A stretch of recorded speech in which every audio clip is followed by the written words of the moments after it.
I want to thank you. You know, there's like 7 accidents outside. I have never seen anything like it. It cannot be like this tomorrow. I have never seen but I think it's going to be fine. It cannot be like this tomorrow, but I think it's going to be fine. It stops tonight at 2 o'clock, we think. So nobody's going to have any excuses. This is an incredible turn. We have a blizzard, or at least a very bad storm. And to have this many people, I want to thank everybody. You know, thank you. So, this is now crunch time. We've got a movement going that's been incredible. Everybody's talking about cover of Time magazine last week. They have a picture of me from behind. I was extremely careful with my hair. They have a massive crowd out in front, and they talk about a movement, and that's what it is. It's a movement, folks. It's a movement. And this is a movement where we say, make America great again. We're going to make America great again. We're going to make America greater than ever before. It's going to be something really, really special. What we're doing hasn't been done before. They're all talking about it. You come from all over. And whether I go to Dallas, we had 21,000 people in Dallas in the Mavericks Arena packed. No matter where we go. Mobile, Alabama, 35,000 people. The other night in South Carolina, we had 12,000 people, 3 days notice, 12,000 people. It's been incredible, no matter where we go. And you look at tonight in a blizzard, we have, I guess, a lot of people. I don't know how, but there's a lot of people. This is a lot of people. And I won't mention names, but I said, how many people are at the other candidate, okay? Oh, no, look at this guy back there. Look at that guy. Believe it or not, this is, do I look like that? Please tell me I don't. You know, we've got all these Trump impersonators. Please don't get up here. Let me see. Believe me, I've never seen this guy before. I've never seen him. Come on up here. Oh, no. Tell me this isn't Trump. Look at this guy. Melania, would you have married this guy? I don't know. Look at that.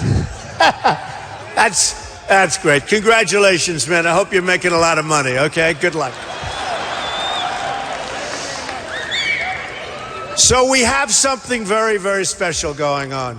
We're going to have a country that's smart. We're going to have a country that's tough, that makes the proper decision, that makes the right deals. Our trade deals are so bad. I have the greatest deal makers in the world, the richest men, the richest women, people that are truly successful, the best business people in the world. We have them in this country. We don't use them. We use political hacks. These are political hacks to negotiate with China, with Japan, with Russia, with Mexico. Mexico is taking business away from us, folks, like you wouldn't believe. What are we going to do with Mexico? We're going to build a wall. Going to build a wall. And this is going to be a real wall. This is going to be a wall that's going to stop the heroin and the drugs from coming to New Hampshire, believe me. This is going to stop it. And my favorite part, I'll only do it once because I don't do it all the time. You know what's coming. But I want to do it just one time because this is sort of our final love fest, all right? Now, tomorrow will be an even better one, but this is the one, because tomorrow you have to get out and you have to vote no matter what. I say it all the time. If you're sick, if you're really like you can't move, you're close to death, your doctor tells you it's not working, your wife is disgusted with you, she said, I'm leaving. No matter what, she says, darling, I love you, but I've fallen in love with another man. I don't give a damn. You gotta get out to vote, right? Right? You gotta get out to vote. My wife doesn't like it when I say that. She says, you shouldn't say that, but that's okay. Speaking of my wife, Melania, come up. Come on up.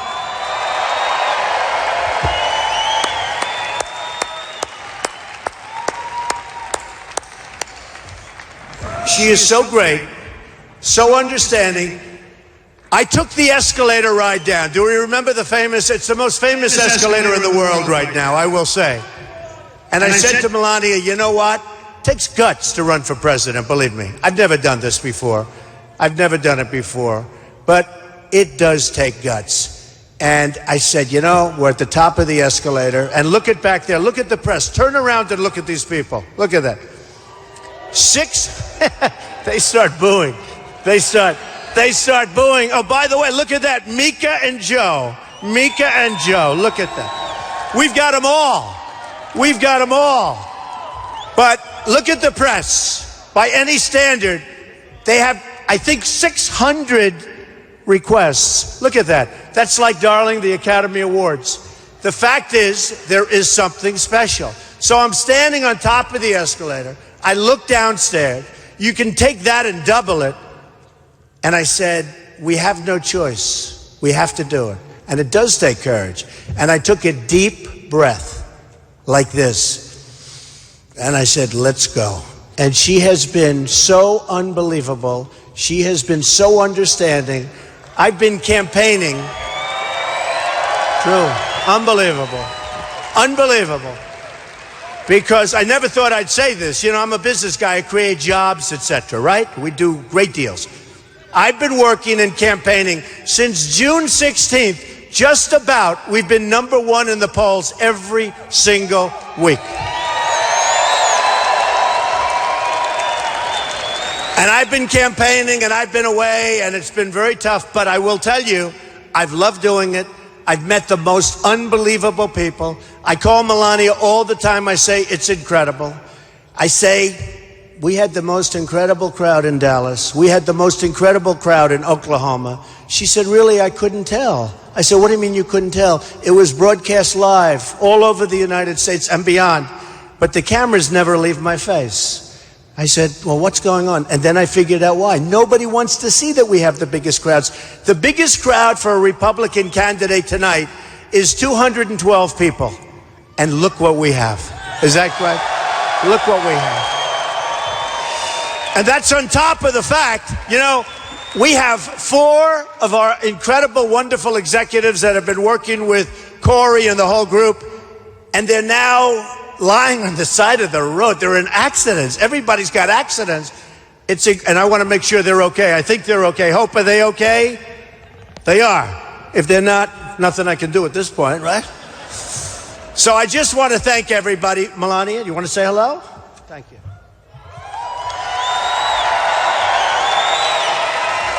We love you, New Hampshire. We together, we will make America great again.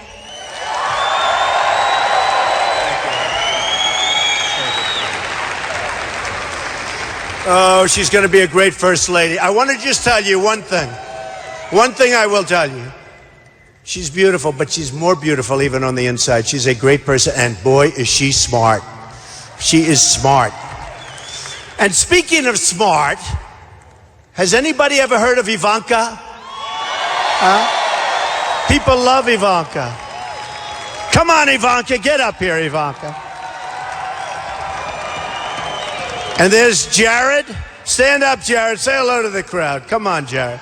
Jared is a very, very successful real estate man in New York. I'm proud of Jared. So Ivanka, famous Ivanka from The Apprentice, they were begging us. NBC wanted to renew for a long time. And they wanted Ivanka, they wanted Don and Eric. I said, I can't do it. I really can't do it. Steve Burke came up, who's a great guy from Comcast, the boss, came up to my office. He said, Donald, we want to renew. I said, Steve, I think I'm running for president. This was about 2 months before the famous escalator trip. I said, I think I'm running for president.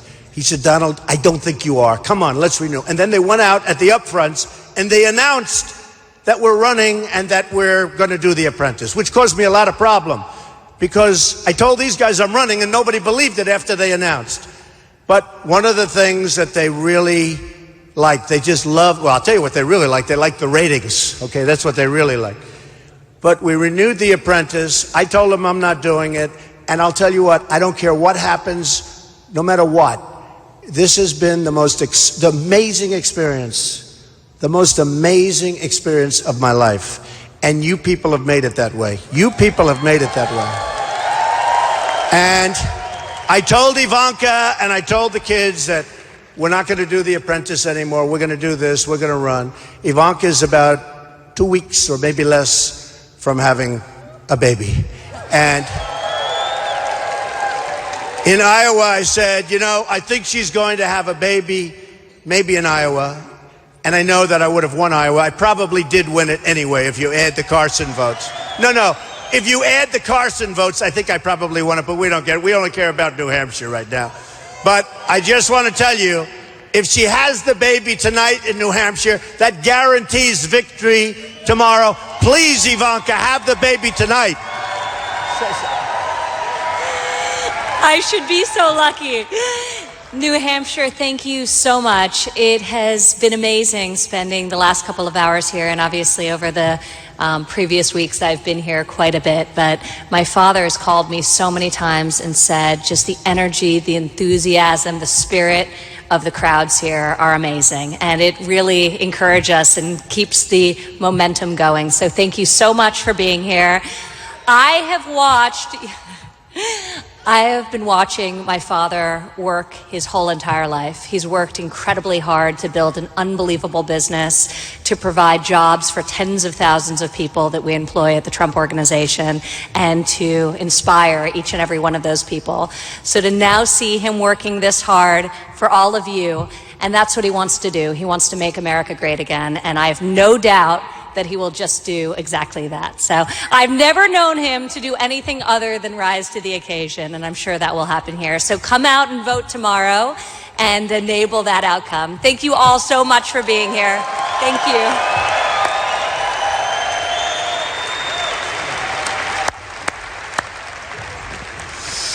And Eric and Don, just stand up, kids. I'll tell you, they have been all over the place. We have Vanessa, who's married to Don, and Lara, who's married to Eric. And I just want to thank, they have been on television today. They've been on television literally more than me. So I want to thank them. They've been incredible. Thank you very much. We also have some friends of ours, and we have the chief. The chief, where's Nick? Where's our, they're getting rid of some protesters, look. Are the police the greatest? Are the police the greatest? Look at that, protesters. I told you I like protesters because that's the only way the cameras show how big the crowd is. Sometimes we even stage protesters. Thank you, fellas. I appreciate, enjoy your stay. Where's Nick Willard? Nick, Chief of Police. Get over here, Nick. Get over here, Nick. This guy is so incredible right here.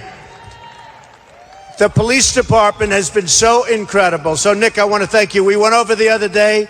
We met people who are in seriously good condition. Nobody going to mess with your police department. Is that right? So, Nick, thank you and thank the department. I appreciate it. So,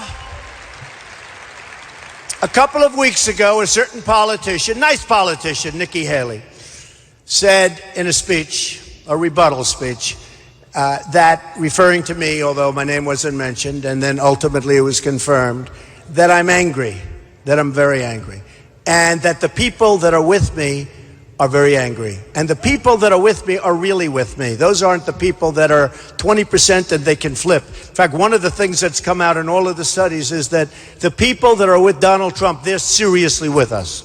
Like, they're not going anywhere. They're not going anywhere.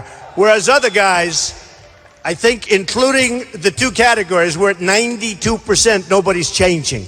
Whereas other guys are at 18%. In other words, they'll change if the wind changes. My people stick with us. And it was made, and the statement was made, that we're angry people. We're on the cover of Time, we're on the cover of all these magazines. And I said, we're not angry people. We don't want to be angry.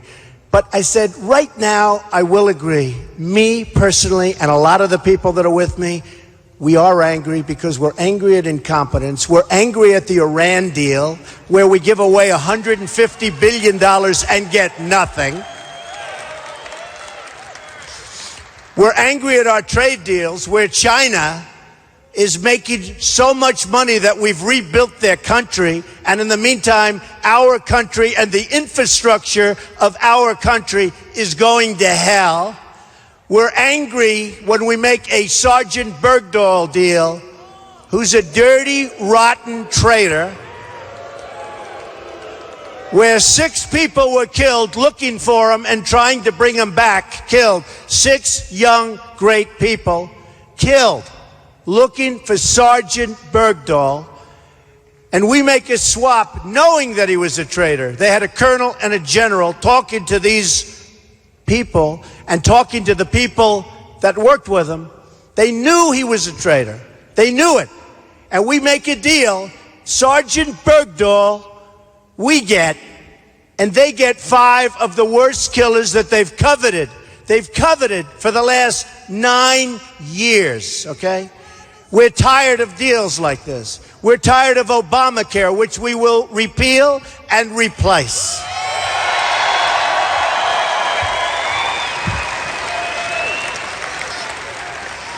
Healthcare is going up 25, 35, 45, 50% in the last year and a half. It's going to die in 17 anyway. It has to, unless the Republicans work out another deal, like the budget deal. The deal they worked out 3 weeks ago is a disgrace. So Obamacare, we're repealing, we're replacing, but we're angry. And I said, yeah, I'm angry. Now, when they asked, it was on the debate, the previous debate, because I skipped the last one before the one the other night, and I raised $6 million for the veterans, right? And somebody said, do you regret skipping the debate? And I said, no, not at all, I don't. They said, what do you mean? You might have won Iowa. I said, I did win Iowa, but I said, I don't regret it, because we raised so much money for the vets, and we wouldn't have really been able to do that at another time. That was just a point in time. It was a point in time. But you have to be treated properly by the networks. Last night, I understand, for the last debate, I heard, somebody read to me, that they had the highest rating for a debate, a Republican primary debate, in 21 years, and they think it's much longer than that. They had a great rating. What would they have had if I wasn't in the debate? What do you think? I don't know. Watching Bush and watching this one and that one, I think they wouldn't have done so well. Who knows? I hope they do. I want everybody to do well. And we have some good people. We have some really good people. But they had this phenomenal rating. ABC just announced it. Next time they're going to get the opening a little bit better. You know what I'm talking about. And by the way, in all fairness to Ben Carson, you could not hear a thing. Because people were wondering, why is Ben standing there? Well, we were all standing there. You couldn't hear a thing. So it was nobody's fault. It was actually a production mishap. And it makes for more exciting, right? Isn't it more exciting? Right? So we are people that are not going to be angry for long. Because if I get elected president, all of the things that you can't stand looking at, that you can't believe is happening to our country, all of these horrible deals that you see being made, many of them being made because everybody on the stage with me and on the other side, they're taken care of by special interests. They have their lobbyists, their special interests. They're getting tremendous amounts of money. You won't be angry anymore. You'll be happy. You're going to be very happy. You're going to be very, very happy. Telling you. And it won't take a long time. It won't take a long time. You know, recently I just asked for tickets. I wanted tickets for the debate. I said, you got to give me tickets. Star power, right? I figured I had a lot of power. We get 20 tickets. Everybody gets like 20 tickets. So we called the RNC, Corey, called the RNC. We want tickets. Well, we can't. Who's got them? All of the donors have it. The donors. The donors. You know what the donors mean?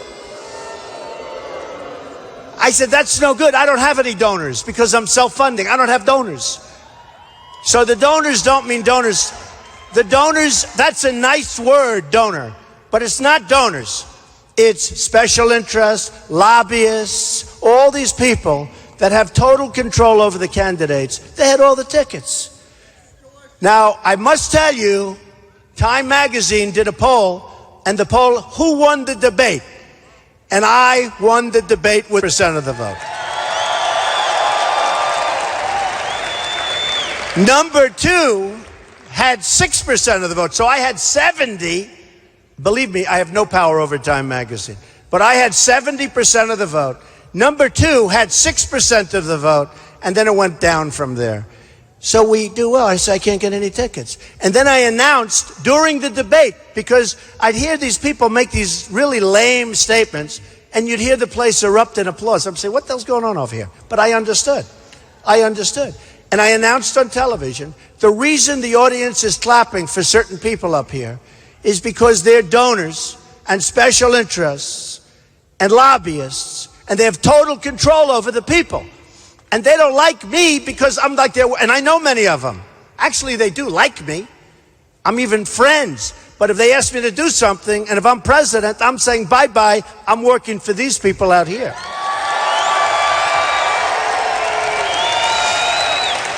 So, a thing came up the other day, and a friend of mine calls me, he's a doctor, great doctor. And he said, do you know, Donald, that the United States, which is the largest purchaser of drugs in the world, massive, massive amounts, for Medicare, which we're going to save, for Social Security, for everything, but mostly Medicare. So we're going to save Social Security too, by the way. We're going to seriously, I mean, you've been paying in for years, and now they want to start chopping away. They want to chop away at Social Security, by the way, like they want to chop away at the Second Amendment, which is not going to happen, okay?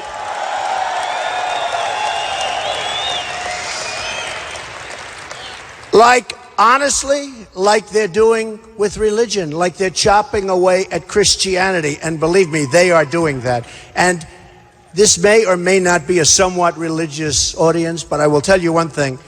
Very soon, we're going to start saying Merry Christmas again when it's Christmas in the stores. Very soon.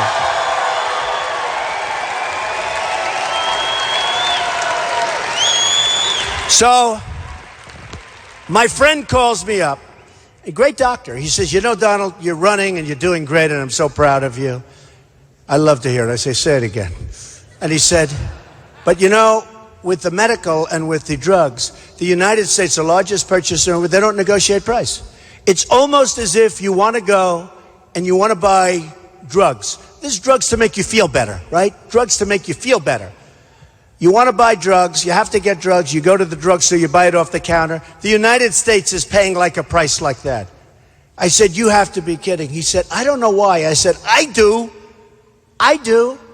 Because the drug companies have an unbelievable lobby, and these guys that run for office, that are on my left and right, and plenty of others, they're all taken care of by the drug companies, and they're never going to put out competitive bidding.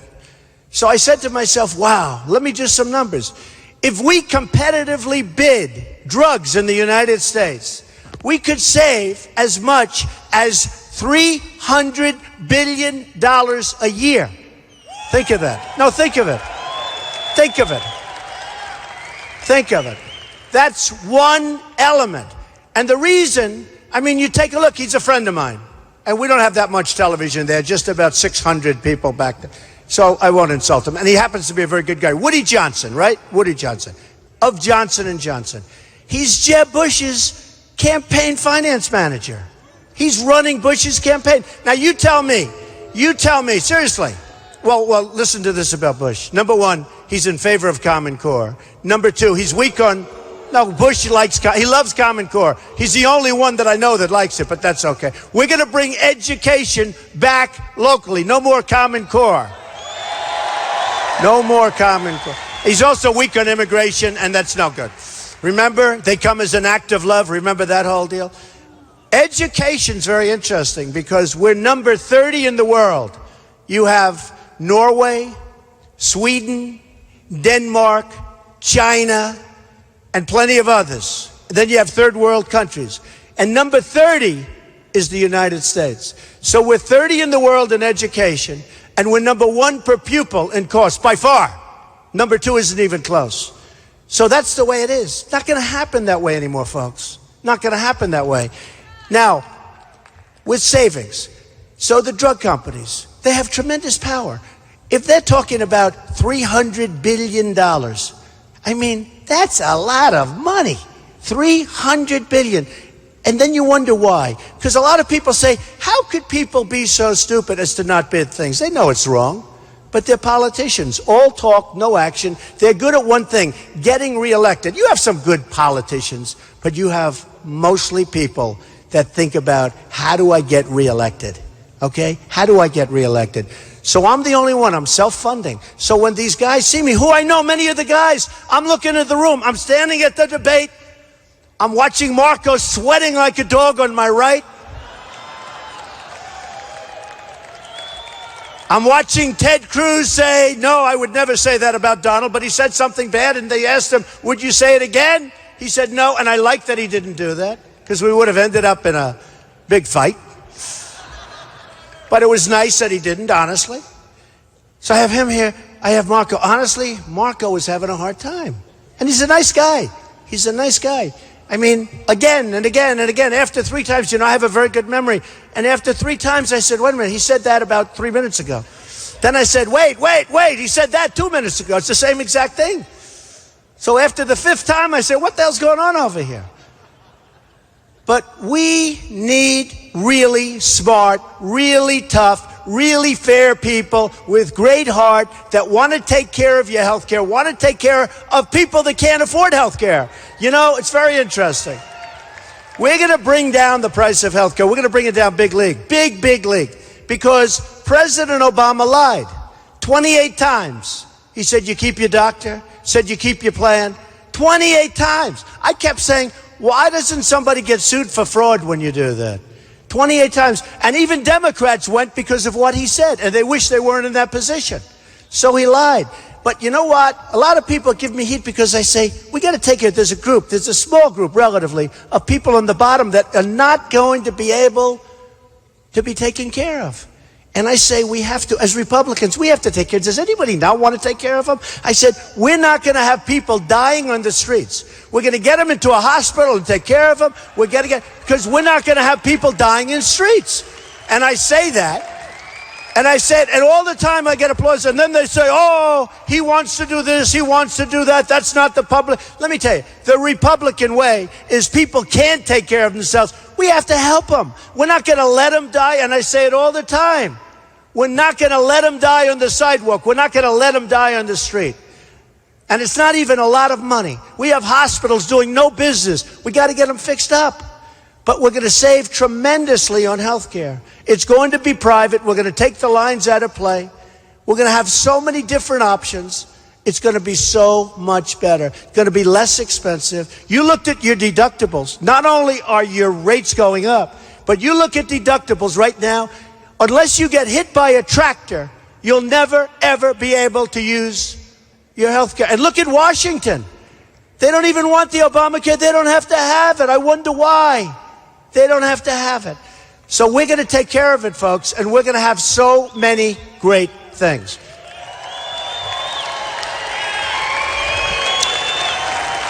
And by the way, we're going to competitive bidding.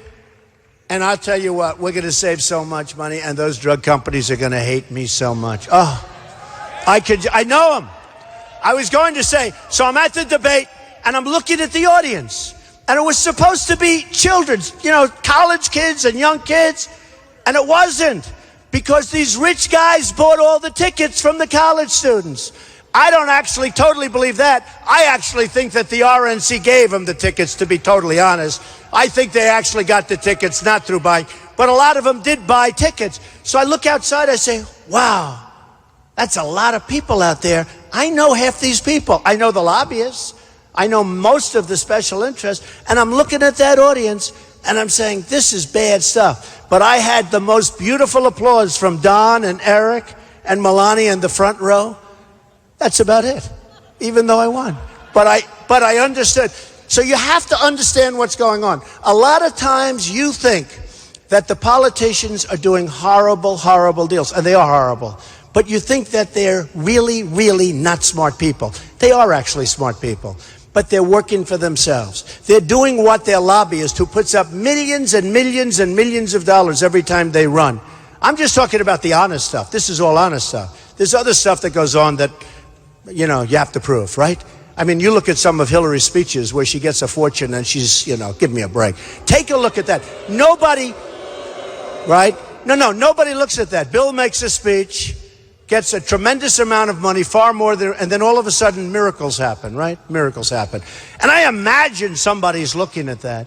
And by the way, a recent poll just came out that I am beating Hillary so badly in the general election. So, very important. So, just like we do, because people say, how are you going to straighten out the budget? It's a mess.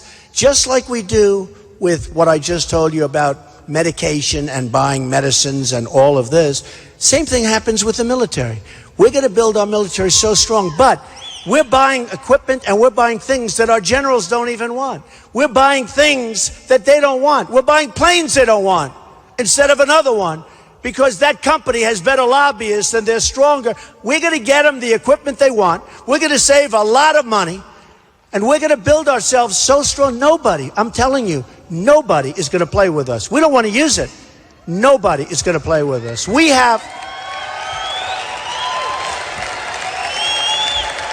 have situations right now where we have the migration, and we're accepting people in. And we're accepting them in by the thousands. And you look at New Hampshire, you look at this area with the problems you have with the drugs. We're allowing people to come into this country that we have absolutely no idea who they are, where they come from. Are they ISIS? Maybe, maybe not. Somebody said at least 90% of them aren't. Oh, really? If we had 10%, look at what those two people did 2 months ago. Radicalized people. They killed 14 people. 2 people. Young people. They killed 14, and plenty of people right now lying in the hospital, gravely wounded. Look at Paris. 130 people killed. Now, the strongest gun laws anywhere in the world is France and Paris. People don't have guns except for the bad guys. So they walk in, they start shooting. They say, you, get over here. Boom. You, get over here. They kill 130 people. There's a tremendous number of people right now in the hospitals. If guns were on the other side of that equation, where the bullets could fly in a different direction, you wouldn't have had that kind of carnage. You wouldn't have had it. You wouldn't have had it. So we are going to protect our Second Amendment 100%. Nobody's going to play with us. Nobody. So this all started when I came down and I made the statement to the press, and I talked about illegal immigration. Oh, did I get it? Did I get it? Well, that was like tough. For 2-3 weeks, it was brutal. Then all of a sudden, people started saying, maybe he's got a point, maybe he's got a point. Then 4 or 5 weeks later, people are they're coming out really strong. They're saying, I think Trump's right. There is a lot of illegal immigration, and it's causing us a lot of economic harm, but it's causing us a lot of trouble from a criminal standpoint. Right now, as we speak, it was released last week, we have 179,000 illegal criminal immigrants. Illegal criminal. These are people that have been convicted of crimes, some very big crimes. That means we have 179,000 people here that have committed crimes that big crimes, that shouldn't be in the country. That's bigger, 179,000 people is bigger than any city by a lot in New Hampshire. That's a massive amount of people. That's a massive amount. So we're going to do something that's going to be, whether you like Dwight Eisenhower, no matter what you do, Dwight Eisenhower, I like Ike. Everybody said, nice guy. We either have a country, folks, or we don't. Remember this. We either have a country or we don't. So we're going to have to take people. We're going to get rid of those 179. And I don't want to put them in our jails. I don't want to put them in our jails. Our jails are costing us a fortune. We're bringing them back where they came from.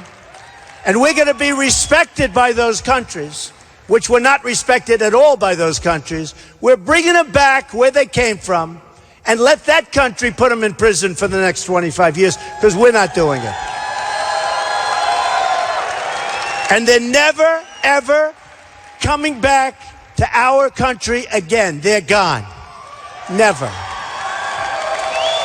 Now, but all of a sudden, we started seeing people are focused on it. I will say this. If I didn't bring up the subject of illegal immigration at my opening, when I announced I was running for president, you would not have anybody even talking about it.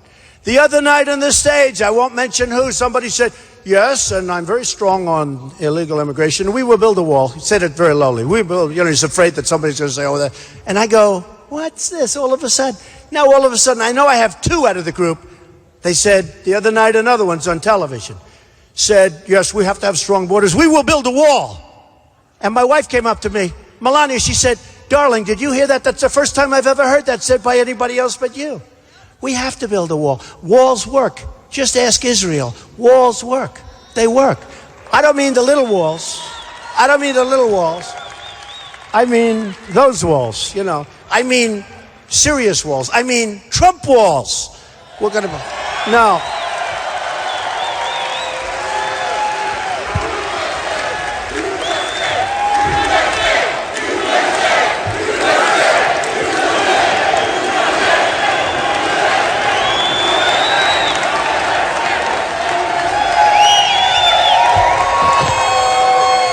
They work. They work. And they work if they're right. In Time magazine and a couple of magazines I read, I've been on the cover of Time magazine so much lately. When I was on last week, I didn't even know they were putting them in the cover. Can you imagine? That's when you're really hitting it big. When you're on the cover of Time magazine, you don't even know you're going to be on the cover. That's good. But they had like this ramp. They had a wall like this, and they had a ramp built over the wall, and then another ramp, and they have trucks going over the ramp. And they're loaded up with drugs. They have trucks going right over the... I didn't even know why they didn't just rip down the wall. It's so little, it would have been cheaper, right? But they have a ramp. It goes up, it goes down. They sell their drugs in the United States. A lot of them come over to here, to New Hampshire, and they get back on, they go back. They build ramps over the walls. And I'll tell you something. I met the Border Patrol people. They're phenomenal. The reason I met them is they called me, and they said, we'd love to meet you. And I went to Laredo, Texas. And it was incredible. These people are incredible. They can do the job. They're told to stand back. They're told don't touch anybody. They're told let people come in. They don't want that. These are incredible men and women. And they're standing there and people are walking right in front. Beautiful equipment. Everything looks good. Everything's except for one thing. They're told don't do anything. And when they do something, they say give them a fine, let them go. They can go wherever they want. That's the end. You never see them again. We either have a country or we don't. We're going to be so strong. And just let me ask you one question about the wall. Who the hell is going to pay for the wall? What? So, the head of Mexico today said, there's no way we're paying for the wall. Please inform Mr. Trump. I said, the wall's going to just get bigger when he has that attitude. No.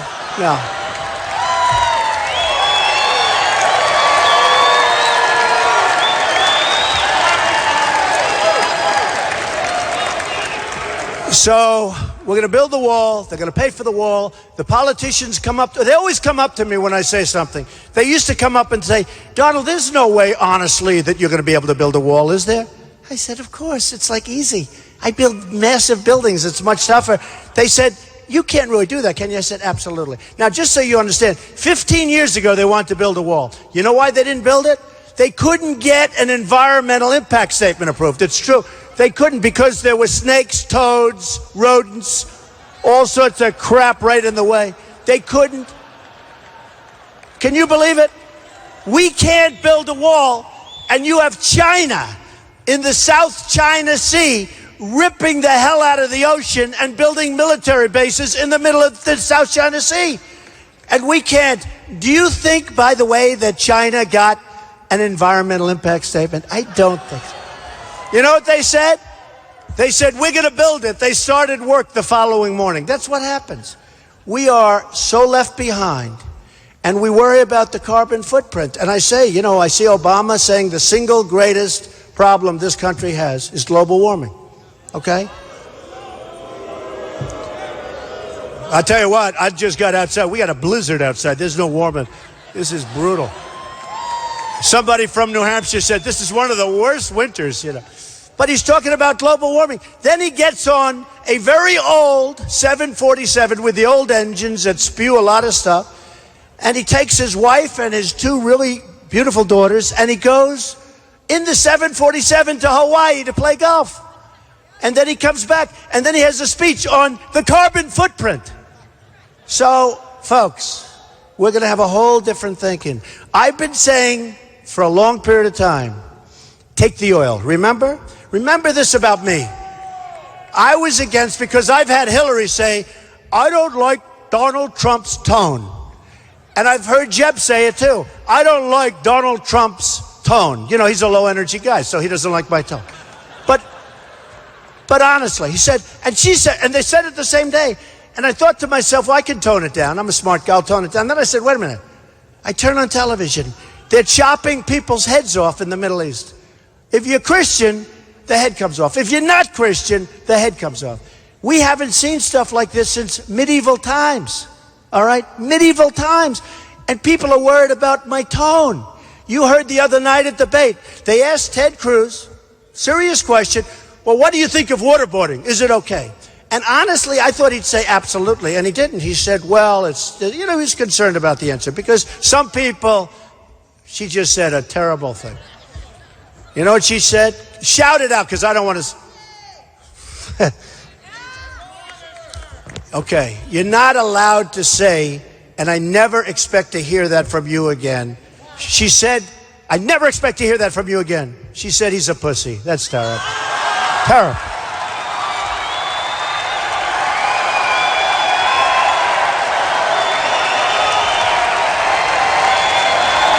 Terrible. That's terrible. Now,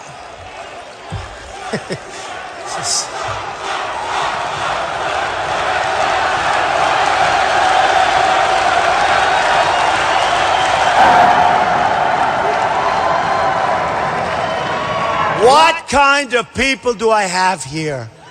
Okay, what do I have? So you remember when, not so long ago, not so far from here, I had a group of people, we were doing question and answer, and somebody came up with a pretty tough statement about Obama, and the press got very angry because I didn't defend the president. Remember, I took a lot of heat, and I didn't reprimand the person that said it. So I want to just tell you right now, ma'am, you're reprimanded, okay?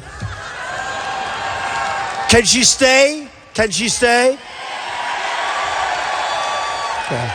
You're reprimanded. So for the press, this is a serious reprimand, just so the press knows. So we have lined up to make some of the great trade deals and to take our documents that are so bad.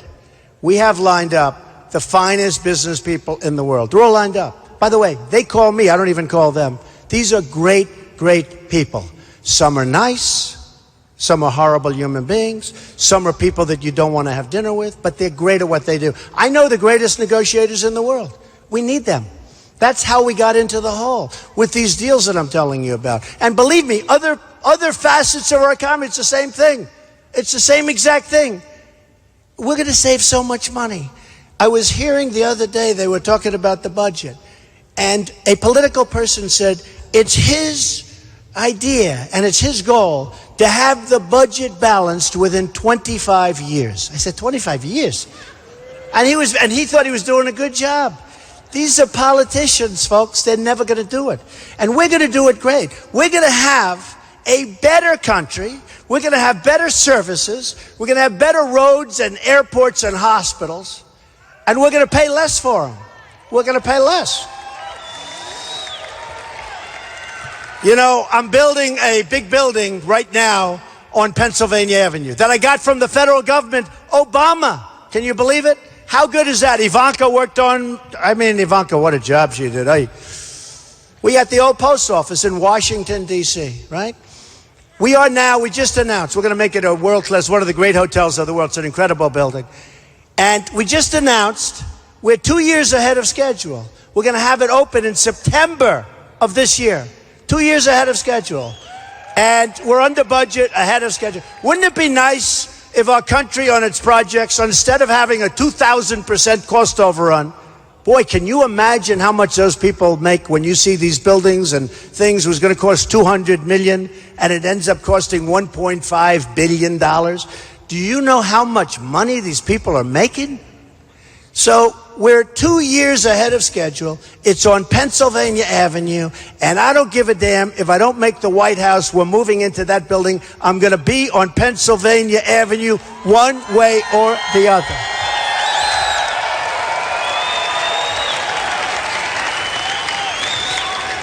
So I want to finish up because you got a bad evening out there and you have to drive. You have to do me a favor. I don't really care if you get hurt or not, but I want you to last until tomorrow, okay? So don't get hurt. If you're going to get hurt and if you're going to drive like a maniac, do it tomorrow after you vote. And I promise I will come and visit you in the hospital. I promise, all right? No. Okay, so I'm only kidding. I want you to be careful. But look, it's so important that we take care of our vets. Our vets are being treated so badly. And I have Al Baldessaro, who's with me all the time, who's the greatest guy there is, who loves the vets, who loves us, and who knows what we're doing. But we're going to take care of our vets. We're going to take care of our military. We're going to build up our military. It's going to be a thing of beauty. By the way, I have to tell you, it's the absolute cheapest thing we can do because nobody's going to play with us. It's the cheapest thing we can do. But we're going to take care of our health care. We're going to take care of every facet of our country. And we're going to start winning again. Folks, we're going to start winning again because we don't win anymore. We don't win on trade. We don't win on anything. We can't beat ISIS with our military. Can you imagine General George Patton? We can't beat ISIS. He would beat him by the time he walked down to the front row. We don't beat ISIS. We're going to start winning again. We're going to win on every single level of this country. We're going to win every single time we do something. We're going to win. We're not going to make stupid deals anymore. We're going to be led by smart people, and we're going to have our smartest people representing us. Now, I leave you with this. It's so important. It's so important. Tomorrow is going to be the beginning. I hear we have a lead. It doesn't matter to me. It doesn't matter to me. Who the hell knows what the lead is? You have some snow. It looks like it's going to stop. It's so important. We have something so special going on. You have to go out. You have to vote. We have to celebrate tomorrow evening. We have to have a great victory. It's so important because we are going to make America great again. We are going to make America greater, greater, greater than it's ever been before. And I love you all. I love you all. You're special. We will see you tomorrow. Let's have a big, big victory tomorrow. We love you. Thank you. Thank you. Thank you. You didn't frankly have the balls to put country before party.